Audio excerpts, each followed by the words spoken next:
The through line between tariffs, between Moore versus Harper which was about voting rights basically, and whether in democracy protection, and my very first case, which was Guantanamo, is this idea that America is a country in which immigrants can land on its shores and their children can be treated fairly. I remember, I was representing in my first case Osama bin Laden's driver, not the most popular of clients. I went down to Guantanamo. They made it very difficult for me to get there in the Pentagon, but I eventually got to go down and meet my client. And I remember he asked me the simple question, why are you doing this? Why are you representing me? He said, your last client was Al Gore. What are you doing?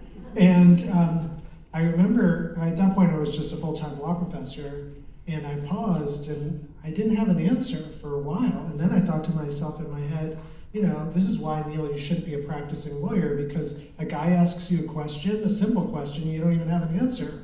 And it's a minute goes by and I don't have an answer. And then I think to myself, well, he doesn't, a minute goes by and I say, well, maybe I'm okay. When you ask Justice Ginsburg a question, she takes as long as a minute to answer it, so maybe I'm all right. And then I think to myself, he doesn't know who the hell Justice Ginsburg is, that's not gonna help.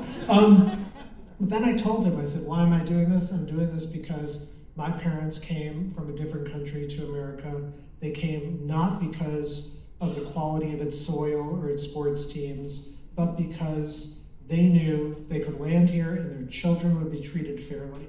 And that had always been my experience. I'd been going to great schools and had all sorts of opportunities, worked in the government, and it was because of the fairness of the American system.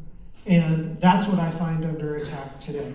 I find it under attack in birthright citizenship, which I'm fighting in the courts. I see it in sanctuary cities. I see it with respect to the tariffs. The idea that the president on his own can just set these massive tariffs, that's not just a crime against India, it's a crime against the entire world, and particularly Americans' businesses, which are now paying the cost of this.